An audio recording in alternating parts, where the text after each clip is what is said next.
चलिए फिर से हम लोग हाइब्रिडाइजेशन वाले क्वेश्चन पे आए। आपको क्वेश्चन रहेगा कि draw the structure of the following, simple he xenon XeF4 और HClO4। ठीक है, तो हम लोग ऑलरेडी ऑलमोस्ट पहले भी कर चुके हैं, फिर से हम लोग एक बार देख लेते हैं आपका। ठीक है, तो सबसे पहला जो है हम लोग इसको देखेंगे।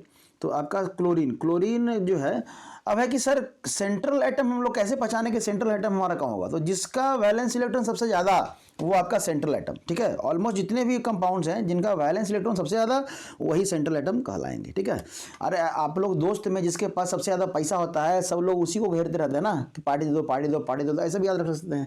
ठीक है, जिसके पास कम पैसा उसके पास थोड़ी लोग जाते हैं। तो क्लोरीन है, इसके पास कितने हैं 7, इसके पास कितने 7 इलेक्ट्रॉन है। अब ऑक्सीजन है, तो ऑक्सीजन को जो है ना अब डबल करके है ना लगाते जाइए, डबल करके है ना लगाते जाइए। अब एक 3 हो गया ऑक्सीजन। अब अगर यहाँ भी डबल लगा दिए तो 8 तो होगा नहीं, तो मतलब ये तो गलत हो गया। ठीक है, अब ये जब गलत हो गया तो कैसे गलत हो गया, अब समझिएगा कि यहाँ पे एक ऑक्सीजन को एक ही लगा सकते हैं क्योंकि क्लोरीन का आप साथ ही यूज कर सकते हैं। आपका हाइड्रोजन बच गया तो ऑक्सीजन का ही एक बॉन्ड बचा हुआ है। तो ये हो गया इनका स्ट्रक्चर। ठीक है, अब ये स्ट्रक्चर हो गया। तो यहाँ पे इसके 2 इलेक्ट्रॉन, यहाँ पे इसके 2 इलेक्ट्रॉन, इसके 2 इलेक्ट्रॉन, इसके 1 इलेक्ट्रॉन। अगर स्ट्रक्चर बनाना आ गया तो आपको चार्ज भी, ऑक्सीडेशन नंबर भी पता चल जाएगा कि कितना होगा। जैसे सपोज कि अगर यहाँ पे 2 इलेक्ट्रॉन ऑक्सीजन के साथ किया है तो ऑक्सीजन पे -2 तो इस पे +2, इस ऑक्सीजन पे भी -2 तो इस पे +2, इस ऑक्सीजन पे भी -2 तो इस पे +2, इस ऑक्सीजन पे यहाँ पे -1 किसके चलते, क्लोरीन के चलते। अगर ऐसे तो -2 होता है लेकिन एक +1 यहाँ पे ऑक्सीजन के हाइड्रोजन के साथ चला गया तो एक +1। तो अगर आप काउंट करेंगे तो यहाँ पे +7 इसका क्या रहेगा ऑक्सीडेशन नंबर।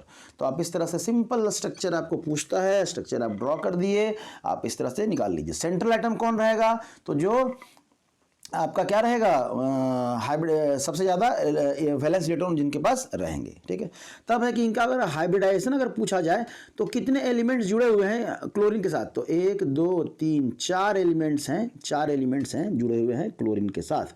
ठीक है, तो 4 एलिमेंट्स हैं तो मतलब SP यहीं तक में 4 खत्म हो गया, 1 2 3 4। ठीक है, तो आपका कितना हो जाएगा, इसका जो हाइब्रिडाइजेशन हो जाएगा SP3 हो जाएगा। समझ में आया। तो इस क्लोरीन का हाइब्रिडाइजेशन कितना हो गया SP3। अगर हम इसकी स्ट्रक्चर को बनाएं, ज़ीनॉन का वैलेंस इलेक्ट्रॉन कितना 8, फ्लोरीन का कितना 7। तो देखिए सेंट्रल एटम कौन सा हो जाएगा 8 ज़ीनॉन, क्यों, क्योंकि इसके पास वैलेंस इलेक्ट्रॉन ज़्यादा है। तो 4 जो है ना आप फ्लोरीन लगा दीजिए। अब क्या बच गया 4 इलेक्ट्रॉन तो आपका यूज हो गया। अब आपके पास ऑलरेडी 4 इलेक्ट्रॉन और बचेंगे, क्यों, क्योंकि इसका जो वैलेंस इलेक्ट्रॉन है वो 8 है, 8 में से 4 चला गया, कितना बचेगा 4 इलेक्ट्रॉन और बचेगा, मतलब 2 लोन पेयर और 2 लोन पेयर। इसी का स्ट्रक्चर हम लोग बनाए थे। तो कहने का मतलब 4 bond pair and 2 lone pair. अब 4 बॉन्ड पेयर 2 लोन पेयर है तो क्या बनेगा स्क्वायर प्लेनर। ये कैसे पता चलेगा, तो ऑलरेडी आपका वीडियो बना हुआ है, वीडियो देखेंगे पता चल जाएगा।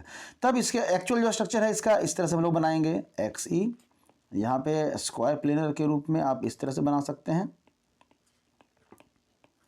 इसको जोड़ दीजिए ऐसे करके, यहाँ पे 1 लोन पेयर ऐसे दिखा दीजिए और यहाँ पे 1 लोन पेयर, तो आप इसको ऐसे करके दिखा देंगे। ये आपका कंप्लीट स्ट्रक्चर हो गया।